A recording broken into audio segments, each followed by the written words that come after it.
Hello everyone. প্রকৃতি ও গাছপালা প্রত্যেকটা মানুষকে কাছে টানে।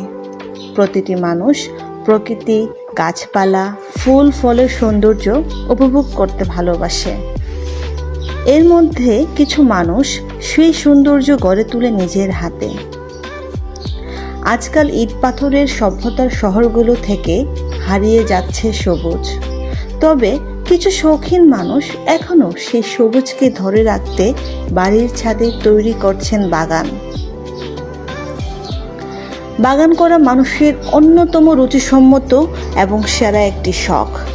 বাগান হলো এক কথায় সৌন্দর্যের প্রতীক, আর যারা শৌখিন এবং সুন্দর মনের অধিকারী তারাই অধিকাংশ ক্ষেত্রে বাগান করাকে গুরুত্ব দিয়ে থাকেন।